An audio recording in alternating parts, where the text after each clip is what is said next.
You're listening to Technado. Hey, greetings everyone, and welcome to another great episode of the Technado, where we make all your wildest cyber dreams come true. That might be a bit of an oversell. I think so. But hey, marketing, right? Speaking of marketing, don't forget ACI Learning, the sponsor of the Technado, and for that lovely, lovely discount code of Technado30, go get you some good training. Yeah, it should at least be ingrained in your head. Yeah, it should, and you might see one and or both of us. Joining me, as not always, is the one Mr. Ronnie Wong. Yeah. Ronnie, welcome to Technado, sir. Well, thank you for having me here. Yeah, hard to fill Sophie's shoes in that sense because they're really tight. You try to get your foot into that bad boy. It's going to be a bit of a squeeze. Yeah. But you've probably noticed that Sophia is not here today. That's because she had the gall and audacity to take vacation. I know. I got to talk to her manager about that. You should. Yeah, he's terrible. He's really got to step up his game on. Got to keep him on the whip. And keeping it cracking. No more. Back to work. Yeah, no more PTO or DTOs. Yeah, done. Fun fact: Ronnie is her boss. What? That would be yourself. That would be yourself. Oh yeah, that's true. You can't really boss her around because she is a strong woman like that. But it is fun to try. But we are here at Technado. I know I'm not a great host. I can never come close to being as good at this as Sophia is. She has got all the cool bits down when it comes to these things. I do want to, before we get too far down the road, I do want to give a shout out to Jessica Archer. From Trusted Sec. Ooh, thank you nice. so much for the shirt. That is a nice shirt. I really enjoy it. I was happy to have acquired it. Well, speaking of that, I got a few shirts, but I understand that there's something special about this shirt because not everybody got one. Not everybody got one. Unfortunately, they were running low. Yep. On the shirts, so it was a real like battle. Yeah, like on the Serengeti for food, kind of battle to be able to get one of these shirts. I came out victorious, so big thank you to Jessica for that and the Trusted Sec community. Very nice shirt. We're kind of high honestly on coming back from Wild West Hackin' Fest. Had a great time. That's where I got this shirt and many others. Hats, stickers, bunch of cool swag, great badge, great time, great talks. You name it. Ronnie, what was your favorite thing? Yeah, I was really impressed this year at the amount of talks that were really super relevant to things that I was kind of dealing with, even at the management level, that I kind of dealt with. And AI was, of course, like everything else, right, involved in everything. And so that, and then the ability to actually just talk to people was also great, and not feel rushed to have to go from one. I got to rush off to this next one. So I thought it was one of the best conferences I've been to for that fact. It is my absolute favorite conference on God's earth, and so I look forward to doing it again next year. Hopefully we'll get to see you good folks out there. Make it a point, put it on your calendar. Do it now. You see them tickets come available, you better strike while the iron is hot because it sells out fast. Right. It's a very small venue. They do have another one coming up in February, though. In Denver, Mile High Hackin' Fest. That's right. So a new addition to the Hackin' Fest family. Look forward to that. Yeah. All right, let's get to some news, shall we? That's what you're here for. That's what we're going to bring you. We start off with our first and most fun segment, which is Breaking News. Breaking News! Nice. That is fun. I just enjoy never ceases to make me chuckle. Was that live? That was live, yeah. Okay, so Ronnie's not privy to the fact that some of the audio elements are not added until post-production. Yeah, like, what in the world was that? Ronnie's like, is that the real thing? Yeah. Yes, it actually is. And our breaking news for today comes from the Hacker News. CISA warns of active exploitation in SolarWinds help desk software vulnerability. Uh-oh, the worst has happened. The U.S. Cybersecurity Infrastructure Security Agency, a.k.a. CISA, on Tuesday added a critical security flaw impacting SolarWinds Web Help Desk, the WHD, to its known exploited vulnerabilities, otherwise known as the KEV catalog, citing evidence of, there's a lot of acronyms going on in that sentence there, citing evidence of active exploitation. That is not what you want to see. Ultimately, what's going on here is SolarWinds made a boo-boo. They made a whoopsie where they said, you know what this software could really use? hard-coded credentials. You nailed it on the nose. Hard-coded creds, man. That makes life easy, and I like it, and we're doing it. It's in the movie. And since it's in the movie, somebody found out that little Easter egg was in the movie. They stayed for the end roll credit, or the post-credit scene, as it were, and there it was. Hard-coded creds, and now they are being exploited. Now, poor SolarWinds, they've been getting punched quite a bit here lately. Yeah, pretty hard overall. I mean, everybody used SolarWinds for a long time, right? I mean, they're trusted everywhere, and their tools, top-notch tools here. But we're starting to see now with, I guess, the advent of the way that the cyber community has, started examining everything now, that we're starting to see more and more of these flaws come out. And it's got to be expected, but at the same time, you hate to see a company like that take the hit for something like this. Yeah, it says that the SolarWinds help desk contains hard-coded credential vulnerability that could allow, wait for it, Remote unauthenticated users to access internal functionality and our Modified favorites right there. Dun, dun, dun. Modified data. Yeah, that's not what you want, because that's bad. If people can modify your data and they're not authorized to do so, I know it sounds crazy, but did you know there are people out there that will use that for nefarious things? No. I know. Yeah. It's I kind was of hard to believe. shocked. Appalled. Yeah. And it's kind of a recent, like I said, details were first disclosed by SolarWinds in late August of 2024. So as of this recording, not too long ago, which means that everybody's probably still scrambling a little bit. Hopefully they've patched this thing now and or at least coming close to patching. I was trying to read ahead. I believe there is a patch, right? But my favorite part of this whole article, and again, this was breaking news. I read this literally maybe an hour ago before we started filming here. It says, it's not currently clear how the shortcoming is being exploited in real world attacks and by whom. But hey, we have seen that the development comes 2 months after CISA added another flaw in the same software. Yeah. I don't know what's going on over there at SolarWinds in the dev group of the WHD, the World Health Organization. I don't know.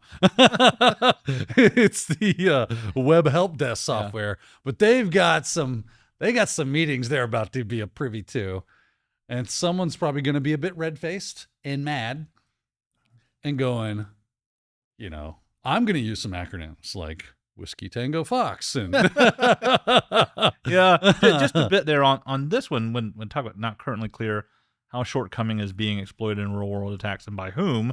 Makes sense because the credentials were hard coded.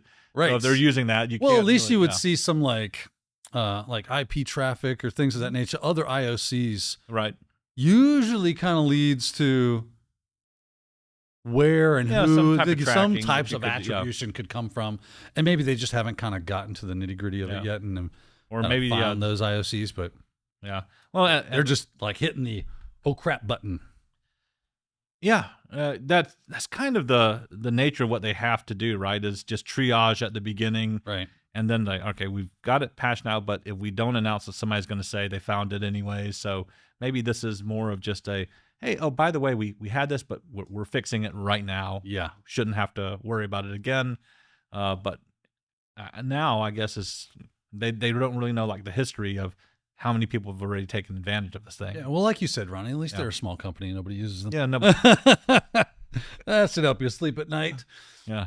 But there you go. That's our breaking news segment. If you've got that web help desk from SolarWinds, make sure you're up to date on that and up to speed on all the security updates that are available for you.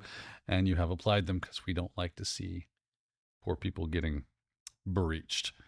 All right, moving on. Mm-hmm. Now, we have this lovely, I'm going to call, just because of the way the article is kind of worded and said, I'm going to call this a tinfoil hat segment. The moon landing was fake. Paul McCartney's been dead since 1966. Dogs can't see color. 5G causes syphilis. Do you understand that? I do understand that. Thank you, Alex, for that rousing question, rhetorical as it may be. Should we have actually had tinfoil hats on that? We got to make some. We should probably make some. Be able to put them on. Add to the element of the tinfoil hat segment. If I don't have a tinfoil hat, how am I? Anyway, moving on. This also comes from the Hacker News. China accuses U.S. of fabricating Volt Typhoon to hide its own hacking campaign. Well, really, said the liar. Yeah, this is kind of weird. As I started reading through this article, I was like, okay, it seems legit, but then when I started realizing like this whole thing is really pushed from one side, right? So beginning in the report there, China National Computer Virus Emergency Response Center says, they're reporting over, hey, by the way, yeah, no, this is not really happening. They're just making it up.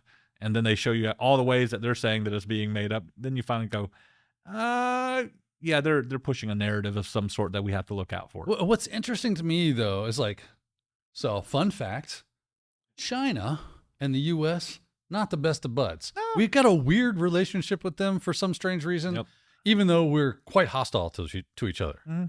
More them than to us. Yeah, it's a weird trade relationship. Sure. Yeah, I'm not saying we don't engage in that kind of thing. Mm-hmm. I'm sure that we do, but let's not pretend that you're like this little lamb, white as the driven snow, with a halo over your head.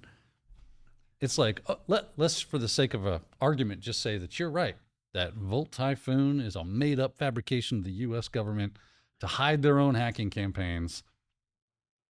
What about all the other stuff y'all do? Yeah. Like on the daily.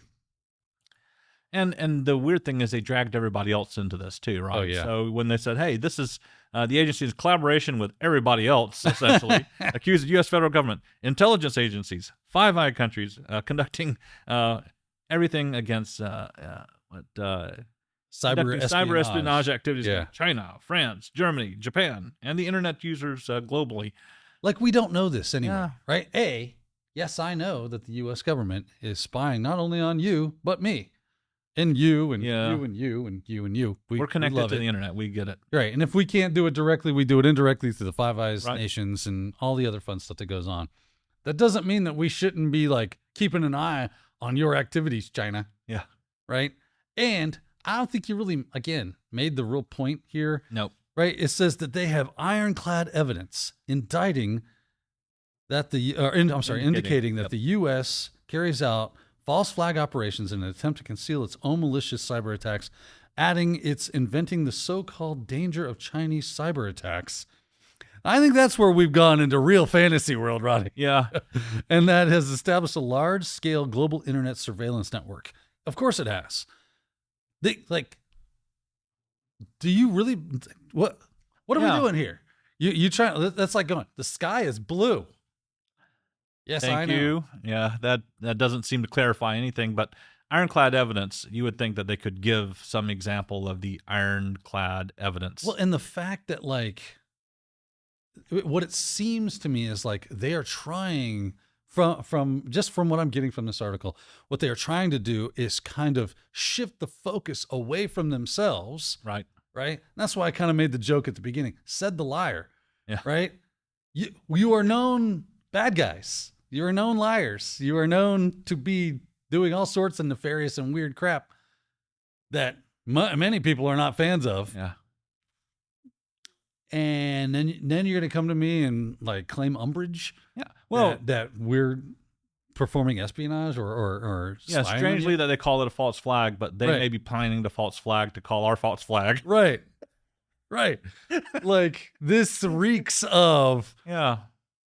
And what I love is that they say that right here, it says, and the fact that the U.S. adopted supply chain attacks, implemented backdoors, internet products, pre-positioned, has completely debunked the Volt Typhoon, that they put in, where is it? Right down here.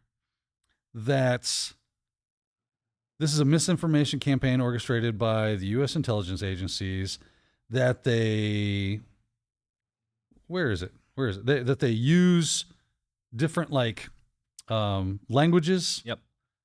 To they implant languages that are different, like Chinese, Korean, so on and so forth, into the malware, into the things that they're doing to push blame onto the other. I didn't realize this was so long. Yeah. Oh yeah. They used names like Typhoon and Panda and Dragon, right? Absurd monikers with obvious geopolitical overtones. There you go.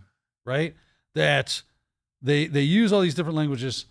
So you're saying that the evidence that it's the U.S., that the U.S. is Volt Typhoon is the fact that it looks like you're doing it. Yeah. That's weird. Yeah, on this one, they're obviously trying to play on political feelings Right. of the way that people are saying, essentially saying that, hey, we would never do this. We would never use politically motivating terms, geopolitical overtones like that does not happen in Typhoon, China, Panda, sir. or Jagan. And any You know, I like other Sophia's answer to that. We'll just start calling you Diaper Boy. Diaper boy. Yeah, Diaper Right. boy is a good term. yeah. Turd monkey.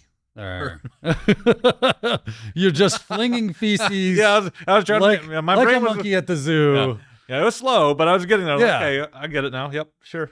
That'll be fun, right? We used to call each other Turd Monkey when I was a kid. Like that was one of my favorite monikers. So you're in the cyberspace community more than that. Volt Typhoon. Volt Typhoon, yeah. Okay. Electric storm. Has there been known any type of association with Volt Typhoon, some type of vulnerability that they've exploited, or anything that you can think of? I'm sure they have. I mean, there's so Yeah. many APTs out there. I don't Right. like keep a running memory list unless it's like super. Right. I have definitely heard Volt Typhoon before. Yeah. I know that they probably put some stuff in here as far as like what they're known for. Yeah. I think most APTs are kind of known for the way they operate, maybe a form of malware that they developed Right. that they use constantly. So there's probably some attribution as far as maybe some malware goes as well. I just don't remember it off the top of my head. Well, the overall organization that called this out, that the U.S. is planting this false flag, they also have advice for those of us that are not as sophisticated. In the very last paragraph there, if you take a look at that. Again, we'd like to call for extensive international collaboration in this field, it concluded. Moreover, cybersecurity communities and research institutions here should focus on counter cyber threat technology research and better products and services for users.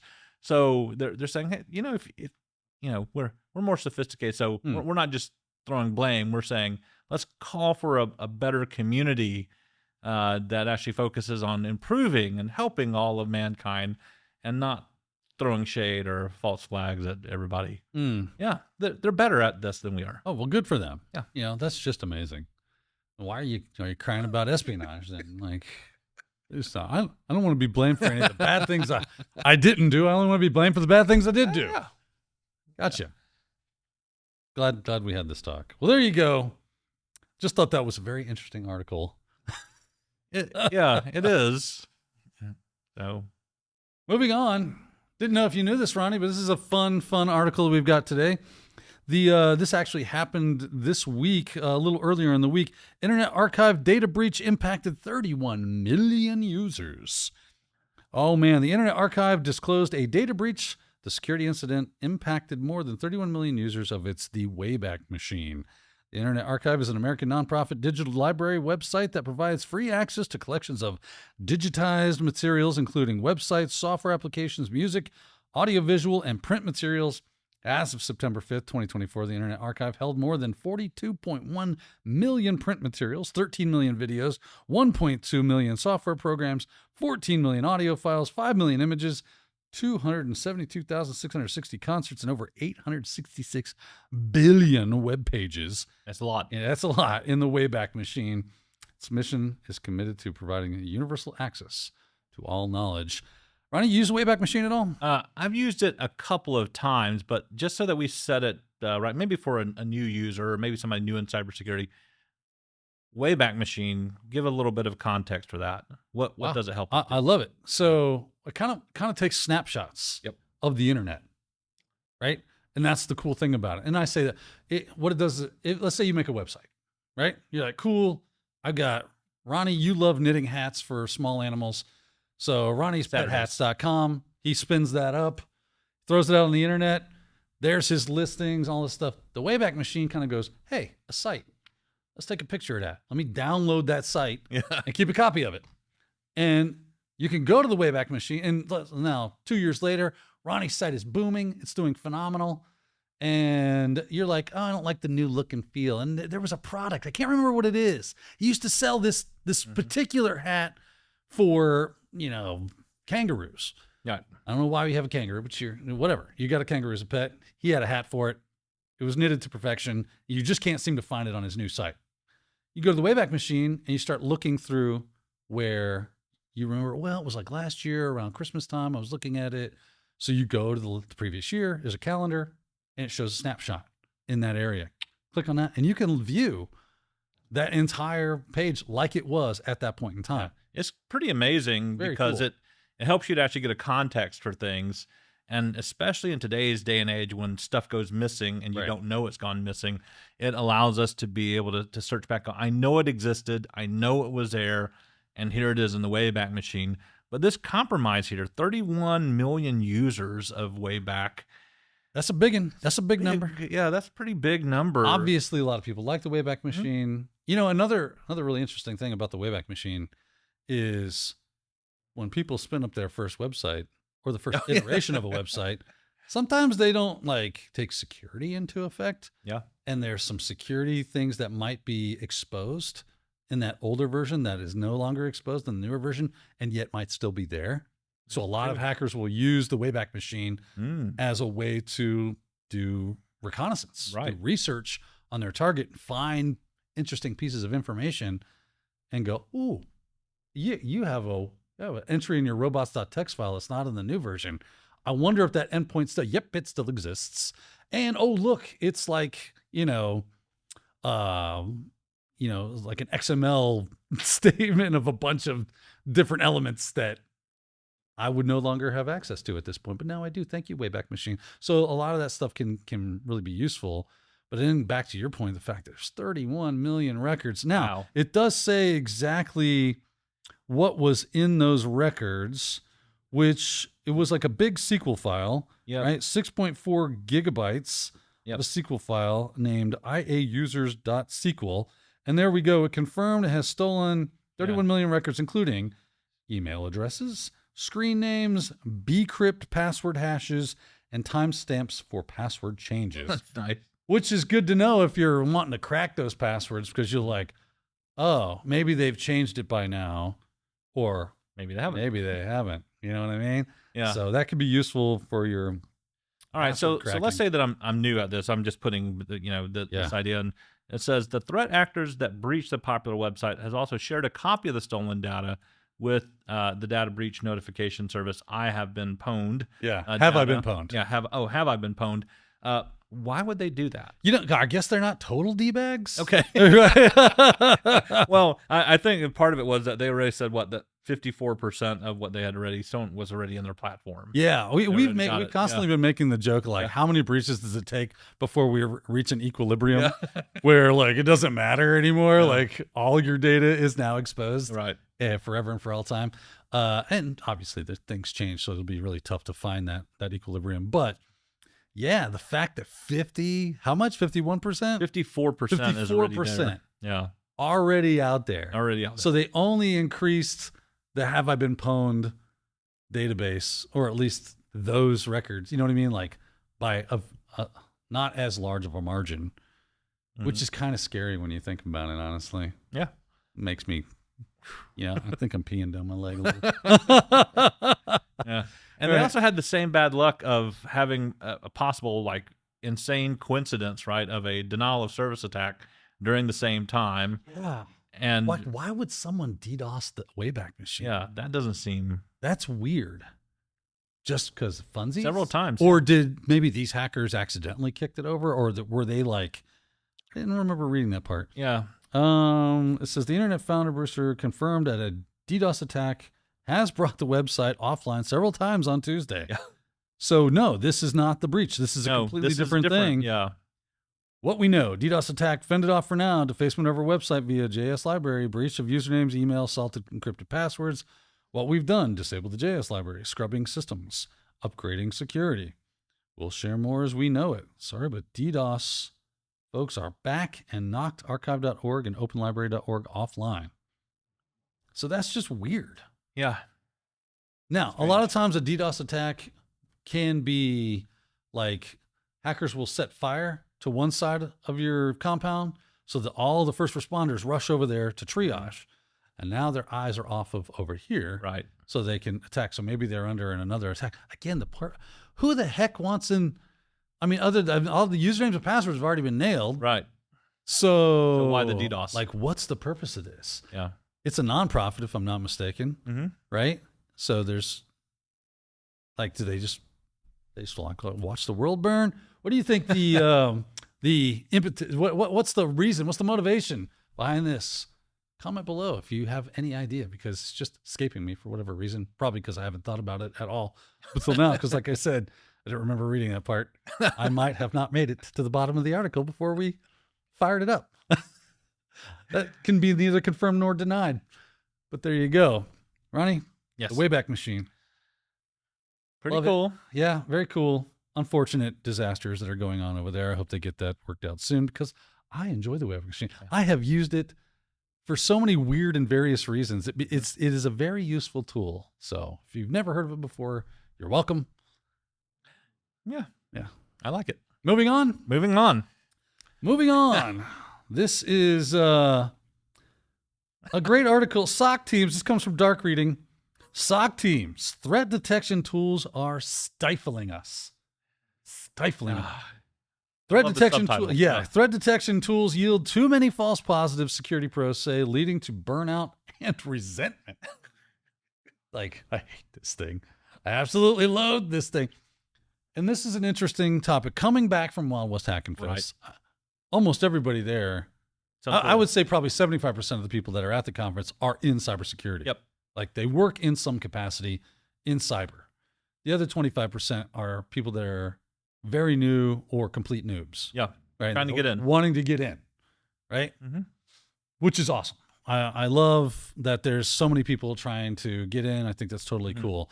One of the things they don't put in the sales pitch of cybersecurity is it can be burnout central. It can be very, what's the word, Ronnie? Infuriating. Frustrating. Even. Yeah, frustrating. And for the very reasons of your job is to try to make things more secure. Right. Right? Can we all agree? Right. The idea behind cybersecurity is, hey, we got to protect these things so that we can sigh a breath of relief and sit back in our chairs and go, what else can we do? We can work on new technology and we can do other things because we have secure systems. Unfortunately, the world as it is, like people like Volt Typhoon are out there, whoever they may be, doing all the dumb crap that they do, means you got to sit there and worry about going, well, am I being attacked by people such as Volt Typhoon? So we build alarms and fences and tripwires. Yeah. To kind of help us with that. Ronnie, what's your experience with using any kind of security alerting system? So, ironically, speaking back to SolarWinds, that's pretty much where it kind of goes back to, Yeah, right? The Orion or the network engineering tools and all that stuff. Yep. That goes back. These tools are really good if you know what you're looking for. And I think that's kind of the big thing, right? If you know what you're looking for, they're really fantastic. And then the second thing is your ramp up time to actually getting good and actually finding exactly what you're looking for over the 9 million clicks it used to take to do so. And then you can actually find exactly what you're looking at. And then you're like, man, this is gold. This is great. But I think there came a time in a lot of these tool developments, or the development of these cybersecurity tools, where they tried to make it super easy and say, look, we're making this easier so you can do your job faster and better. And I think what that also led to is people saying, well, why do I need to be able to identify the stuff if the tool is going to do it for me faster and better? And so these tools have continued to try and get better in that sense, to try and help you out in your job, because there's so much more data coming in. But I think it also led to that point where it's like, well, now the tool isn't working and I'm not super skilled up in trying to be able to identify some of these things that we used to at the very beginning of trying to work with these tools. Like, oh yeah, this is what it should show me. So it was like confirming, like when I first started doing it, it was literally confirming, like, okay, it's showing me this. Yes, I would have gotten there eventually. Yeah. I knew what the steps were. So that to me is the frustrating thing, is now it seems like everybody just said, let's just buy this tool and it's going to work 100% for us. And now you update it and then it's still showing you these false positives longer than you think it's supposed to. and you're not getting to the place where you think you should be getting to. Yeah. And I think it's because we have depended on these tools. I like the tools, but it shouldn't be the only focus, which is my focus is to get the tool to work. Well, it's shocking. And when we look at the statistics in this article, it says security operations centers practitioners are struggling Yeah. thanks to an overwhelming volume of false alarms from their security tools, right? And if you start looking at some of these different statistics, an average of 3,832 security alerts per day. It's a lot. For a sense of just how unimaginable that might be, consider that an average SOC might be staffed by a few dozen people or just a few, Yeah. depending on the size of the organization and the investment in security. We've got 81% of SOC staffers spend at least 2 hours a day simply sifting through and triaging security alerts. 54% of Vector respondents said that rather than making their lives easier, the tool they work with increased their daily workloads, and that 62% of security alerts ultimately just get ignored. Yep. They just get ignored. The sheer Right. volume. Alert fatigue is Yeah. a thing, right? The sheer volume is just like, Yeah. you start to become like jaded. You have to. Yeah. Because you just can't absorb that much data. And it's like watching network news or, cable news, right? Yeah. When they flash across that chyron at the bottom and it's always, special alert or special mission critical, They whatever. cease to be special. Yeah. After a while, when everything is that way and it's because, the president just, walked off the plane. Yeah. Oh, okay. Well, thank you. I remember the Otherwise, first time I critical, yeah. realized that. I flipped on the news and it had, Yeah. breaking news, special Yeah. alert, whatever, that ticker Yeah. at the bottom. And I'm like, oh, crap, Yeah, something's happened. Something's going on. I'm like, that was like yesterday. It was like 3 days ago. Like, oh, this is just the news. Yeah. You're giving me the news out of the talking head plus ticking all the other news by at the bottom. And there's no real we'll get to it. You got a 24-hour news station. Yeah. I believe you got the time to cover these things. So now imagine all these logs coming in and they're all marked critical or high alert Yeah. or whatever. And every single one of them's like that for 3,000 of the 3,832. Right. And most of them Yeah. are a big nothing burger. Yeah. Right. Yeah. I love that. We got more statistics here. A full 71% reported worrying every week that they'll miss an attack buried in a flood of less important alerts. 50% went so far as to say that their threat detection tools are more of a hindrance than a help in spotting real attacks. Then you move down here. Around 60% of respondents reported that they have been they've been buying security software mostly just to tick a compliance box. 47% don't trust these programs outright. A similar 62% believe that the vendors are intentionally, cynically flooding them with alerts so that when a breach occurs, they're more likely to be able to say, "We warned you." That's it. Right? Cover CYA. A majority, 71% of SOC practitioners said that the vendors need to take more responsibility in failing to prevent breaches. Yikes. Jeez, man.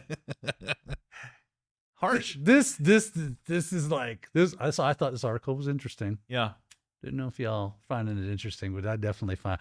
I was unaware of the numbers. I just have like a general sense from the people I talk to and the tools I work with that you get it, right? Like, yeah. I mean, I've got Outlook rules, or at least I have in the past, that would be like, yeah, this is bunk, this is bull, and I would find those specific pieces of wording or whatever that were very like telltale that it was a false positive, and I would to the trash. Yeah. Right. And even if and all the real alerts I was getting, I would just check a couple of times a day because I could not sift through every single alert. And I would have to just take times out of my day and go, okay, let me go through some alerts and see what's real and see what's not and try to fix what I can, because you only got so much time in the day and you're only so many people. And for the company that only has a few people, right? Yeah. They're probably not only trying to monitor this, but also probably 6 other jobs at the same time that they need to do. And so this may not get as high as high of a priority. When I worked as a sysadmin, there were 3 of us. Yeah. For a company of like 5,000 people. Right. 3 people. I do not include the help desk because their basic job was to change passwords and help you install a printer. Right. They did not work on this kind of stuff at all. Right. So alerts and stuff came to me and 2 other people. Yeah. And I was the point on security alerts from our AV software, our EDR system, all that. So it was like, it first came to me. You throw your hands in the air. What do you do? Now that does take us to the article does not leave us without a witness. Right. it does have a, hey, you know what? We might be able to do something about this. I don't know if you've heard of this cool technology that's been gaining some ground here lately. We call it artificial intelligence. Never heard of it. I know. It's a new thing. It's breaking ground. Yeah. First I've heard of it this year. You know, we interviewed a lot of people at Wild West Hacking Fest, and we asked them what their biggest scare was when it comes to cybersecurity. Most of them said ransomware or AI deepfakes kind of thing, right? AI can definitely be used nefariously, but it can also be a great tool to help us do stuff like this. This is exactly the kind of thing that it should be used against. Absolutely. Right? This is where AI shines, right? This is where it's not taking our jobs. Nope. It's going to make it to where I can actually do the job you hired me to do. Yes. Right? Yeah, with the AI, it gives, it's like it said, when we start to take a look at what AI can really do well, it's the tedium of those things, right? It's the repetition. It's just like automation we were talking about a year ago. If we can get AI to help us to improve on that, it helps us to streamline and really let us focus in on an alert that may be really important, instead of reading through half of an alert and then getting another one in the screen and it flashing up in the back as I'm trying to read the first one. And that makes me have more anxiety as I do so. Having an AI that can actually alert us and say, hey, this is important, or here's the most important ones out of these 3,822 that are coming in that you need to address right away. That's the stuff that really does provide the help that we need. And AI is good at that. We shouldn't depend on AI to say, hey, you know, now that you've got that, now I need you to deep analyze this and give me spit out a report. No, I need to be able to take the time to do that. So our friend Don Pizzette, right? Our mutual friend Don Pizzette, he told me when he was working at the bank that there was one day that he said, I think it was Thursdays. I don't know why that stuck in my head, but he said that Thursdays was his day to check logs. He did nothing but check logs. He knew that that was so important for his particular role at that bank that he said Thursdays he only was doing audit and checking logs. So he tried not to actually have anything else interfere with that so that he could focus that time. Our problem is we can't do that anymore. And then with the advancement of all these tools, and they're saying, oh, this is going to make your work so much more efficient, you should be able to actually do more things now because we're taking over all this. I think has led to this as well, that we just kind of depend on it so much. Yeah. And then it floods us, and now we're like, crap, we shouldn't have been doing that. So to your point, the article goes off to say, this is a quote from a person called, I cannot say that name without butchering it, so I won't even try, but there's the person they interviewed. It says, AI is the path to a whole mindset shift. Quote, security thinks in terms of individual attack surfaces. I have a network, endpoints, identities, emails, now generative AI. Okay, I'm going to buy tools to do threat detection across these siloed attack surfaces, then ask a human being to make sense of it all. That's how security thinking has fundamentally been for the past 10 years. Modern attackers just see one giant attack surface that they can move around in. So why isn't security thinking the same way? Why aren't we looking at threats holistically across the entire attack surface, using AI to piece together the detections that are indicative of attacker behavior, correlating these detections, and then giving one integrated signal to the SOC analyst? Yes, yes, yes, 1,000 times yes, right? And don't get me wrong, I'm sure there's edge cases and reasons that would be against that kind of idea and why we should continue on this road. But I think that if I'm weighing the two things, pros and cons, I'm probably going to end up with absolutely. Let's start looking at our attack surface as everything holistically together as one big thing. Use things like AI to help correlate, collate, put everything together, and then give the SOC analyst the things that are the most likely to be actual issues. Agreed. How is this a bad plan? No, it's a great plan, right? If we can use AI to help show those correlations, and then also use AI to show, hey, that's actually a causation, it really does now give the analyst a chance to be able to evaluate it much better than saying, all right, well, it shows me a correlation, but I don't have any causation because there's 19,000 points that are now correlated. Yeah.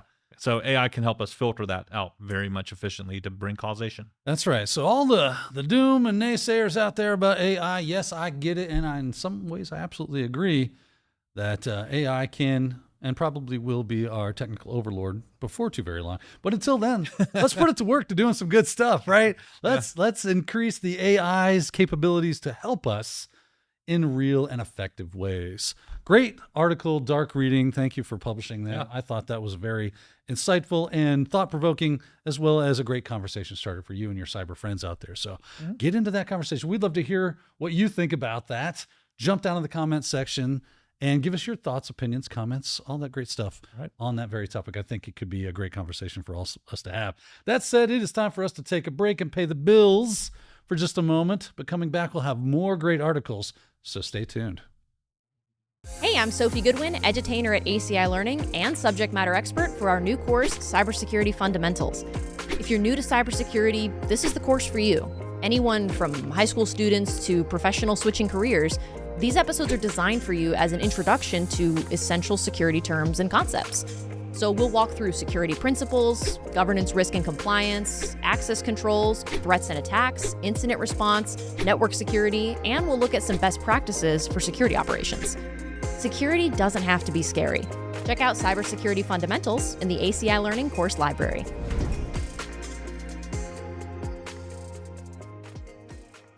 There's a new CCNA in town, and here at ACI Learning, we've got you covered with a brand new CCNA version. This course covers the theory that you need to succeed, as well as the practical hands-on application of technologies. You're going to learn network fundamentals, network access technologies, IP connectivity, IP services. Don't waste any more time. Get signed up for the new CCNA here at ACI Learning.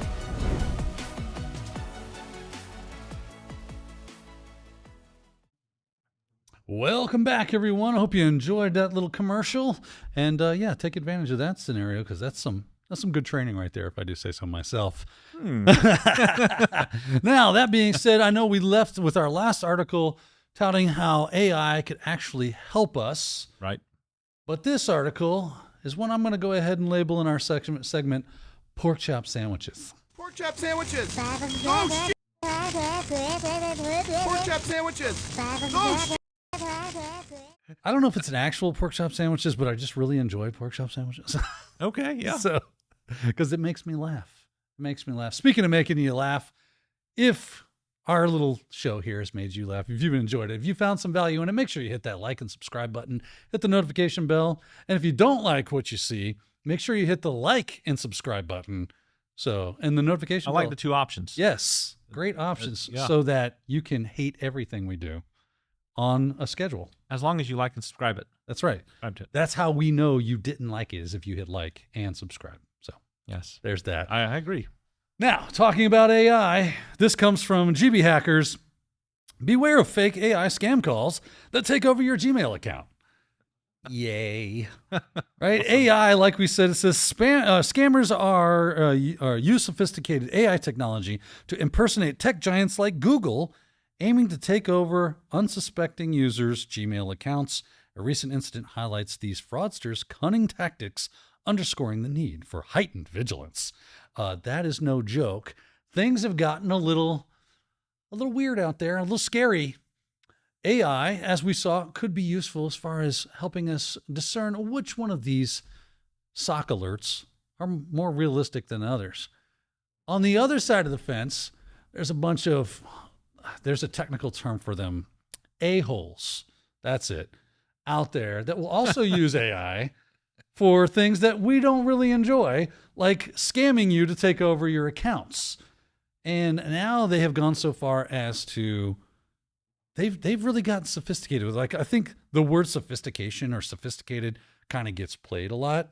No, this is the absolute definition of sophistication. Yeah, with the, I guess the quickness, how we want to say it, the speed of the technology, right? And the way the AI is coming along on the deep fakes. But now with this type of attack that they're talking about, you don't know, because they're literally giving you phone calls and it sounds like a human being is actually talking to you. So unless you're really good at spotting and identifying it, if you're like me, half the time you're kind of paying attention to a phone call unless my wife calls and I pay attention for everything. But overall, though, if you're kind of half paying attention, you might not know, and then go, okay, yeah, sure, I'll press 9. I don't care. Yeah. And go through it.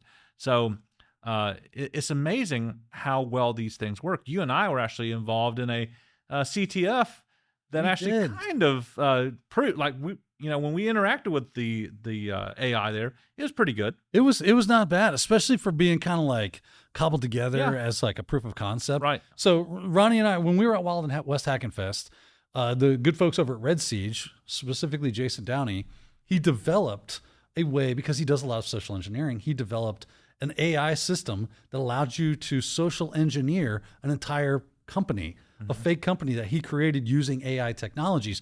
You call phone numbers, you talk to people, and you interact with them. You attempt to social engineer your way through to gain access to the CEO's employee ID and password. And if you get that, well, you find yourself over at the booth and get yourself a lovely little challenge coin, such as this, which Ronnie and I both got because we worked as a team. The ACI crew, we had a little fun with it. Sophia, I think, was the most interested in it because she was like, cool, I'm not really technical, so this seems like I could actually do it.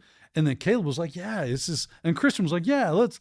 So we all kind of, and I was kind of over there like just guiding the process.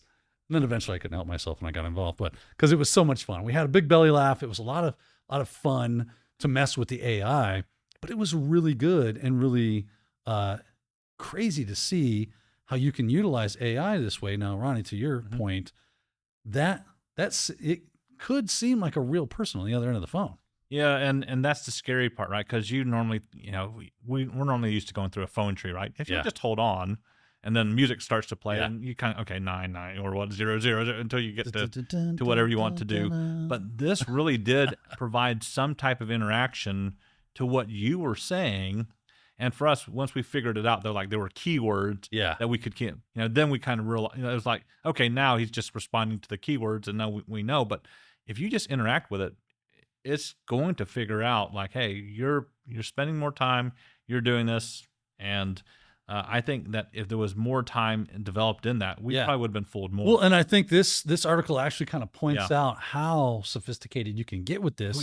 Because it says that the author of the article started off with, they received a prompt for a password reset from Google.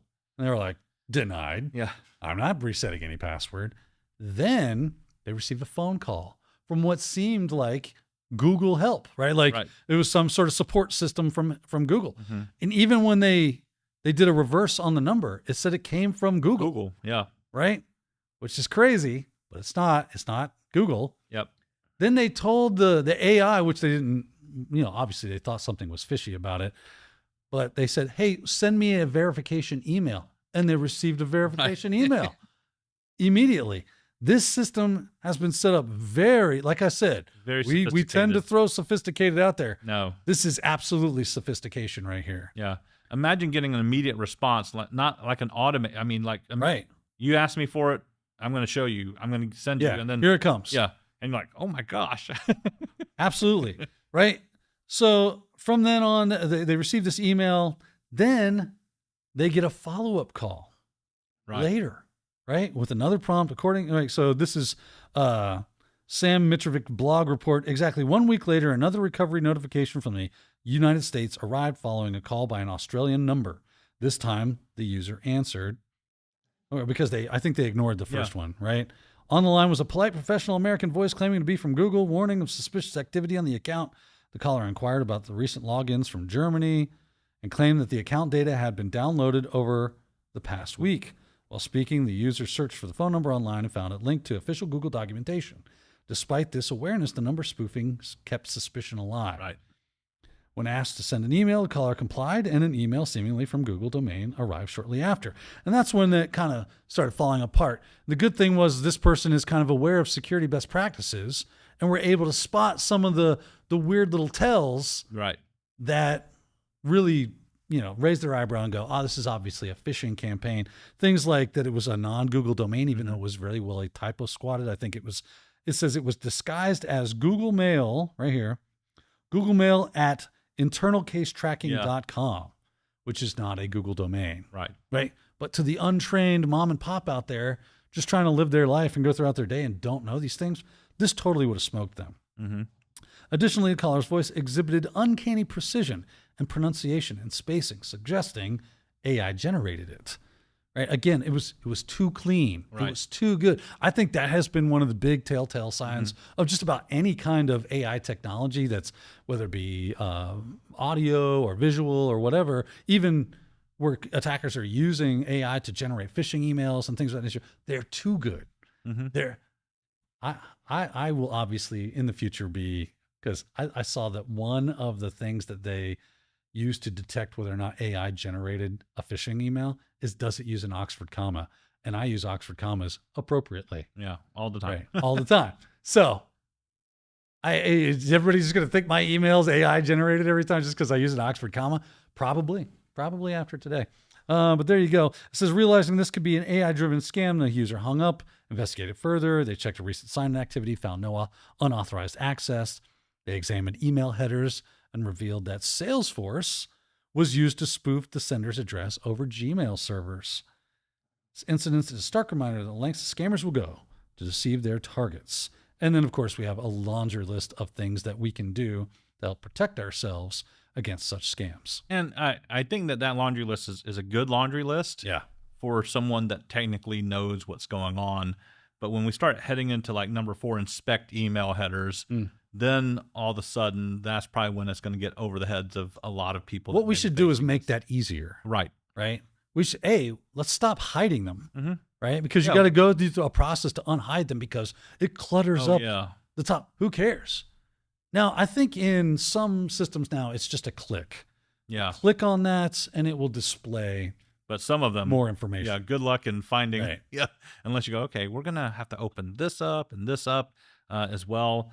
And they can hide it. Yeah, yeah.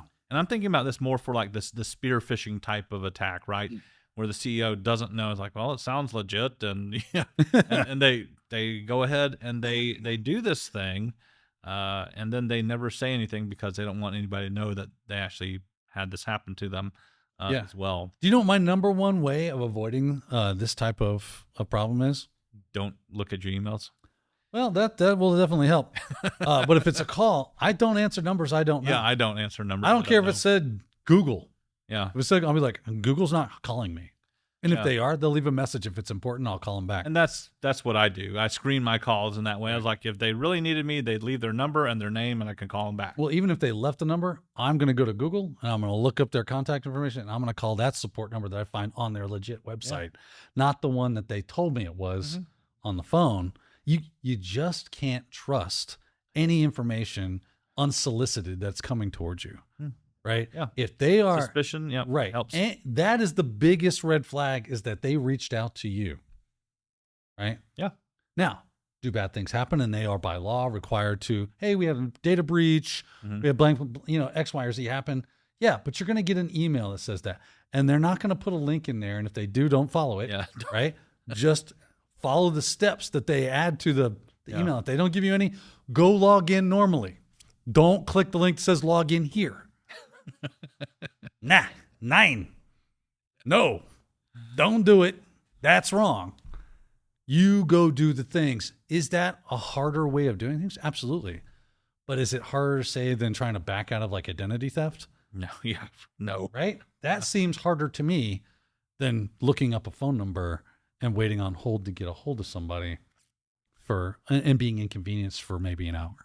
Yeah, so at some point, everyone's going to have to turn into I don't want to say skeptical, I think is right. A cynic. To take a look at anything that you're doing that may have AI involved in it. Yeah, that come there's a possibility. To the dark side. Yeah, I think you're going to have to have that mindset. I need to be skeptical of everything that I'm actually seeing or hearing at this point, and it's not a bad position to hold. That's exactly right. Wise words from Mr. Ronnie Wong. Heed them, or live in peril. Yeah. Happens every once in a while. Not too often. Happens every once in a while. We're going to continue down this AI trend because what the heck, it's AI day here at Technado. Our next article comes from Security Week. It says, OpenAI says Iranian hackers use ChatGPT to plan ICS attacks. OpenAI has disrupted 20 cyber and influence operations this year, including the activities of Iranian and Chinese. Now, hold on. We've got it under good authority from the Chinese government that that's all just a misinformation campaign from the U.S. government. There's no way. Yeah. We don't do that stuff. They don't. They are just sweethearts and don't do anything bad. Anywho, a report published this week by OpenAI reveals that the artificial intelligence company has disrupted more than 20 cyber and covert influence operations since the beginning of the year, including the activities of Iranian and Chinese-sponsored hackers. The report highlights the activities of 3 threat groups that have abused ChatGPT to conduct cyber attacks. And one of these is the Cyber Avengers group. That is the Iran's Islamic Revolutionary Guard Corps that has made headlines for going after the water sector. I think last week, I don't remember if we reported on it last week. There was an ICS attack that definitely made it in my feed. It did. Against a water plant. It probably was this one. It was the water utility in Pennsylvania. Yeah. That's not good. We like water. Water good. Stop it, Iran. But obviously the big takeaway here from this article is going to be the fact that OpenAI. So hold on. OpenAI, the organization that creates ChatGPT, are obviously monitoring what's going on in your prompts, right? Because how else would they know and be able to thwart and stop Iranian and Chinese state-sponsored debag groups from doing debaggery? Yeah, if you're using a ChatGPT account that's not tied to paid, let's say even if it's tied to paid, but if it's not tied to paid, you definitely know that, hey, your data, whatever you're actually entering in there, whatever's actually happening, right, it's going to be available to someone to be able to search, at least OpenAI, to be able to go through and scan all that stuff because they're getting all the data. Yeah, but how'd they know it was Iranian? Maybe it was the way they were prompting. Probably. You think they did actually, or that the account was like, oh, it's coming from Iran. Yeah, or they might have signed in a Cyber Avenger. Cyber Avengers at Iran. This is true. You know, they're like, what are you going to do, right? I know that's silly, but Cyber Avengers. But you never know, right? This is true. Hey, this is a cool email address. I'm not giving up my OG account just so that I don't get. What are they going to do? Come and arrest me? But here was the interesting kind of big takeaway from this. I'm going to surmise this article for you out there. They use ChatGPT to help them look for and exploit vulnerabilities, create code for malware and exploits, and all sorts of other things. And at the bottom of the article, they make sure to say that, and this isn't a very long article. It says, here we go. However, OpenAI's investigation into the hackers' activity on ChatGPT showed that, quote, these interactions did not provide cyber avengers with any novel capability, resource, or information, and only offered limited incremental capabilities that are already achievable with publicly available non-AI powered tools. So what they're trying to say is, well, yes, they did use ChatGPT. It's not like ChatGPT was like the fifth hacker in the room going, well, you know what we should do? I've got this idea, right? Or that they were able to create something that was amazeballs that blew everybody's minds sitting in their little hacker group doing their hacker thing. It was more like how you probably use ChatGPT and how you use, hey, I don't remember how to make an HTTP request using Python. Can you tell me how to do that, ChatGPT? And it goes, yes, to make an HTTP request, certainly. You know, and it always starts off with certainly. Yeah. And it populates, oh, yeah, that's right. And you don't have to go read the Python docs or go to Stack Overflow to do that thing you don't do normally but needed some help with. That's what it was doing. Yeah, it was basic reconnaissance, right? Yeah. When it comes down to it. They were trying to figure out, like, hey, here's an ICS system. Tell me what the vulnerabilities are. Right. What do we actually tend to see? Is there like known creds for this? So instead of Google searching it, they ChatGPT searched it. And it says, yeah, certainly there are well-known credentials for ICS systems using water capabilities when it comes to this system, which hard-coded creds are this, or well-known creds are that, and so on and so forth. And they went, cool, let's try those. And they did, and they were successful because, you know, that OT space is a bit of a dumpster fire when it comes to security. They are playing a lot of catch up, and they're not doing it really fast. For whatever reason. I don't understand that. Other than like, I would assume that it has a lot to do with if we turn this off or do anything with it, then we hack the system. We denial of service ourselves because it's just going to fall over. It's so old and insecure that anything we do to it probably will screw with it and make it fall down and go, ow. Yeah, and I think that for them, at least according to the article, and I highlighted it here on screen, if we can show that as well.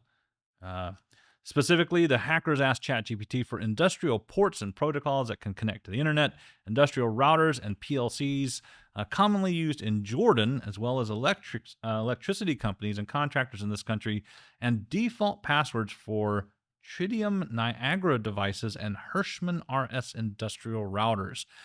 So that probably led them to try and understand, because they started probably seeing a pattern that a lot of people are leaving these devices with their default passwords, or they can't change them, whatever it might be. And this might be a way to infiltrate or to get access to things that they don't know.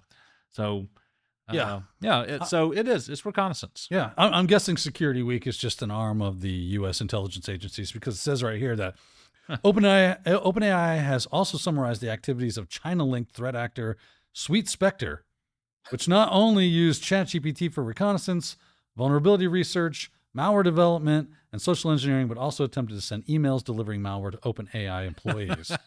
They really went for the gusto, didn't they? Yeah. Malicious emails were blocked before reaching the targeted inboxes, the AI company said. So again, we've got AI. Mm-hmm. AI can do a variety of different things.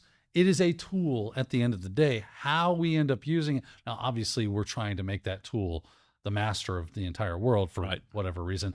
But for right now, it's just a tool that we still control. And it can be used for good. It can be used for bad. It can be used for neutral things. Right. It's how it's employed that makes it good or bad. But it's just a tool. And hopefully we can use AI to stop AI. I don't know. Maybe that's how it goes. And it just implodes upon itself. And It's like spy versus spy. yeah, we go back to living an agrarian society or something. I don't know. Yeah, spy versus spy. Yeah. They blow each other up. You can hope. You can only hope. And just when you thought that we were done talking about AI, There's no way. not this episode, kids. That's not how we roll. This is actually probably going to tickle you a little bit, because I thought this was really great. Another really good way. So we've seen one good way. We've seen a couple of bad ways AI can be used. Let's show you another really good way that AI can be used, with coming from Cybersecurity News. GPTHoney, new Linux honeypot to engage in real time with threat actors. Ooh. Now, I've been really interested in honeypots lately. I've been playing around with Teapot a little bit. Very cool framework for doing honeypots. Lots of great dashboarding and capabilities. Super easy to spin up. A little time consuming, but still phenomenal resource. I cannot wait to get my hands on GTPHoney. I cannot wait, because this thing is going to be the bomb of honeypots. You like using AI to try to trick me? Well, guess what? I can turn that table right back around on y'all out there, you dirty threat actors. Yeah, this is kind of the thing that probably we can get more information from, right? Yeah. Before, in terms of honeypots, we were really observing, passively, Right. in trying to get, the techniques or whatever we wanted to get from them as much as we could. But now it looks like GPTHoney, I don't know why I keep saying a B, but whatever it is. It can actually interact with you, show you like, hey, here you are, you're at a shell, and it's going to interact with you. And so you might even be able to, for us in terms of engineering, right, try and get more information from you as you interact with it. And that's kind of amazing, because now you're live timing it, and you're saying, this thing is going to keep searching and digging for that attacker to try and provide more information. Right. For you. It's trying to get it to stay on the hook. Yeah, stay on. Right. It is, and it does it to each attack. Yeah. It can curtail what it's doing Yeah. to be specific to that attacker, and go, oh, okay. It does a lot of really cool stuff. Yeah. If we look down here, we can see some of its. It says not only that even it also serves as a lure that enables organizations to monitor and analyze the tactics and techniques used by threat actors. It says that new Linux honeypot can engage in real time with a threat actor as this honeypot dubbed GPTHoney. I cannot read today. And it tells you down here, it's like, look at this. New approach mimics a Linux-based operating system to interface commands instead of simulating a terminal, which is capable of dealing with SSH connections on port 22 as the attacker executable input. In contrast to traditional honeypots, GPTHoney provides individual separate self-contained shells for each IP. Not only that, it even also has detailed command history logs, which enables it to have session persistence. So the attackers can keep coming back to the well, right? It says the system's architecture incorporates 3 distinct plugin types: type 1 for direct API communications, type 2 for pre-API command processing, and type 3 for post-API response modification. Yeah. This is crazy. GPTHoney is adept at constructing the most convincing corporate environments focused on financial, healthcare, and technology. Here's a bit of a workflow for it. I'll let you read that, but it's very, very cool on how it hits the different types and how it works and responds. With the help of a sophisticated prompt.yaml configuration file, it creates those convincing corporate environments with realistic file systems, user management, and command execution rules. This is super crazy, super awesome. Like I said, it says it creates an engaging and tricky environment that can maintain attacker interest for an extended period of time, right? Lots of things that it continues to do to make sure that simulation maintains authenticity while collecting comprehensive logs of attacker behavior. In a controlled environment, offers delayed ping response, customizable SSH banners. Here below we have mentioned all the key features: ultra lightweight, AI generated response to commands, real-time dynamic environments for each actor, which is the big deal, custom command handling via plugins, detailed logging, OS changes via plain English prompts. Such a cool system. Such a cool. This is what excites me about what we can do with AI, right? This is how we can use it. We've been talking, because it's really hard for us. I've seen it. I've seen people talking about how you can tune your honeypots. You build honeypots in such a specific way to waste the time of the attacker, gain more information about the attacker. But to Ronnie's point, it's static. Yeah. It doesn't adjust itself to the wants and needs of the person attacking it. This does. Yeah. That's crazy. And then you're monitoring it. You're getting logs. You're getting persistence. You're going to learn more about that person. Yeah. You're going to learn more about that attack as they come back. Like, oh, I wonder if this is still up. It's still up. Yeah. Let me go ahead and see what else I can get. What else I can do. It's dripping with honey. Anyway, we have fun here. So I just thought it was a really cool tool. I can't wait to see it come out. I looked for it. I don't see any way to interact with it or download it quite yet. So maybe this is all, pre-capability before it actually hits the real world. But I super look forward to being able to interface with this thing to see how it works, spin it up in my own environment, have access to it however it works. I want it. Yeah, I do too. Yeah, gonna be fun. All right, GPTHoney. I promise that is the last of the articles when it comes to AI for us today. I wanted to bring in another article and kind of a salute to our missing comrade, Sophia. She typically kind of handles all the tech and gaming news. She's really into gaming, which can't blame her. Who's not, right? Who's not? We all have our little alcoves when it comes to what kind of games we enjoy and things of that nature. But I wanted to add some gaming news to the spectrum for us today. We've got this one here from IGN.com. Pokemon developer Game Freak reportedly hacked stolen data on unannounced games, as well as Nintendo's Switch 2 codename leaked online. Ooh. Dun, dun, dun. This is definitely some interesting stuff because we have been long awaiting for the Switch 2, things of that nature. It says the company, this is an update, Game Freak has issued a statement confirming the company suffered a data breach in August 2024. The company said its server was illegally accessed with 2,606 cases of current, former, and contract employee names. Awesome. Email addresses accessed. The Japanese language statement carries a date of October 10th, and does not mention the Pokemon data that has emerged since. In the statement, Game Freak apologized to all those affected by the data breach and insisted that the vulnerability at the heart of the attack was since rebuilt. Okay. The original story, Pokemon developer Game Freak has reportedly suffered a significant hack resulting in the leak of stolen data that includes code names for 10th generation Pokemon games and even the Nintendo Switch 2.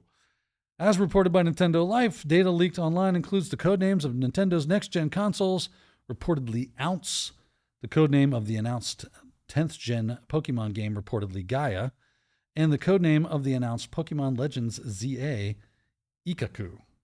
Cool. Neither Nintendo nor Pokemon, the Pokemon Company, have issued a statement on the leaks, which I think they probably have at this point. IGN has asked both for a comment. Yeah, they have now issued a statement, which they showed above. I'm sure they can neither confirm nor deny. Nope. Whether or not those names are, they did confirm that there was a data breach, but I think they were kind of neither confirm nor deny. And the naming conventions that have been leaked out, whether or not they are true or not, that is the names of those, whether, that is a part of the next generation of Pokemon games or Nintendo Switch stuff. But a lot going on. People are clamoring. Apparently it's been quite a while since a Pokemon game has hit the market, Ronnie. Yes, that is what I understand too. What is it? Years now? Years. Which I can see 1 or 2, maybe 3, getting long in the tooth if it's 4. But has it said how long it's been since we've had a Pokemon game? Let me verify. Okay, I didn't get all the way down to the bottom here. I'm going to look up the Pokemon franchise. And let's see here. When was the reactions, general concept? Where are the games? Does it not have a list of games? I would have assumed it would have had a list of games. List of Pokemon. Look for Scarlet and Violet. Scarlet. Okay, there's Scarlet and Violet. It says the most recent main installments of the games series are the generation, what is that, 6? Right? Is that 6? I think that's 6. No, 9. Yeah. That's an X, not a V. Pokemon Scarlet and Violet, which were released in November 2022. So it hasn't been too long since we've had some Pokemon games. Couple of years. Yeah. I still, my kids love the Pokemon games. So they played the old GBA ones. So like the Fire Red and Emerald Green, I believe, are their favorites. Yeah, my daughter played it. I have no clue what I remember when the office was always crazy with Pokemon Go. Yes. When Pokemon Go came out, had a great effect that everybody was kind of getting outside and doing stuff outside. Yeah. Megan, one of our directors, producers around here, she is a gamer. Yeah. That girl's a gamer. Yeah. She's all about gaming. Yeah, that's right. Titus was a big deal when it came to Christian. Were you a Pokemon Go fan? Yes. There you go. He answered yes if you couldn't hear him. Yeah. Yeah, it was a really good game. So looking forward to seeing how this works out, what's going to look like, and how that goes. They did say that there were some Nintendo games as well. Like, I want to say it was... So this is more about exciting news for people that are fans of Pokemon, the leaks that are coming out. Well, and Nintendo Switch 2. And Nintendo Switch 2. Which, if I'm not mistaken, the article kind of leads you to believe that the next Pokemon games, the next generation Pokemon games, will be on the Switch 2. Nice. That they're kind of working hand in hand, maybe even when it comes to that. Again, I'm not the hugest like Nintendo freak fanatic. I'm interested. We don't have a Switch yet. Spoiler alert, kids, if you're watching, to my children, that is, which they're not. Yeah, we're going to buy them a Nintendo Switch for Christmas. Whoa. The OLED. Oh, yeah. Nice model. Heck yeah. Because every time we go to Walmart or something now, they're all about, can we go play the Switch? Yeah. I'm like, okay, if you're that interested in it, you're going to actually play the thing. I think they're social engineering you. Yeah. I think that they're just like, okay, I see they keep walking over to it. My problem is that I also have to buy like a Pro Controller or something, or maybe an extra set of Joy-Cons. Yeah. Because there's 5 of us. So even my son, who's 4, is ready to go. He's ready to play. Yeah. Can't blame him. I'll get a Pro Controller for myself. Okay, yeah. I'm not saying I'll play. I just want it. I am going to play, by God. I'm going to have a Pro Controller in my hands. Damn those Joy-Cons. They're built for like, I don't know. Yeah. Oh, yeah, my kids are elves or something. My They're kids are tiny. going to want one, but the reality is Daniel wants a Pro Controller. You shut your mouth, Ronnie. Shut your mouth right now. This is for my children. I see the altruism that's coming out in you. No, it's really for the kids. Yeah. And then, of course, as soon as I buy one, Switch 2 will come out, and it'll drop the No price of the doubt. Switch to like $250. And I'll be like, I'll go to a used market. I'll buy one used. Kids won't know. They don't care. Yeah, they don't know. Yeah. Yeah. Just find it in the box used model for, $275 or $300. Sure. I know nothing about these games. Ronnie, I'm was the worst. last time you actually gamed? 1994, maybe. That was a while back. That was a hot minute. I am the worst at video games. As soon as I play one and I die, I'm like, okay, I'm done. I can't. I'm like, it's so frustrating for me. So, I did try at one particular point in time, and then, once they got really fancy, I couldn't keep up with them anymore. I was just done. So, Sophie and I have talked about this. There's different levels of games, and they tend to be a bit black or white. They're either like very involved, Yes. very lengthy. They don't want you to ever leave the ecosystem. They just want you to continue to find value. So there's in-game purchases and all the other stuff that you can do. The NPCs are getting better every day. And of course, you're interacting with actual real other players online, buying skins and doing all sorts of fun stuff, trading things and so on and so forth.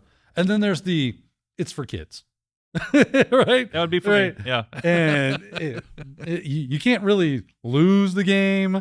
You don't have to. That's more my you know what I mean? speed then. Yes. Yeah. So I could probably do that. If you want some time kill, Ronnie, and you want to go into modern gaming, those games exist. You'll have a great time. Yeah. I played a few of them with, we did like a gaming episode of Technado where we just played games. Yeah. It was when my and I daughter played for wanted me to Switch. play, whether it was some type of battle game. Elden Rings, right? Isn't that what it's between- called? I don't know. Some type of battle between Nintendo characters that you could pick your character and they could battle. Smash Bros. Smash Bros. I think that's what it was called.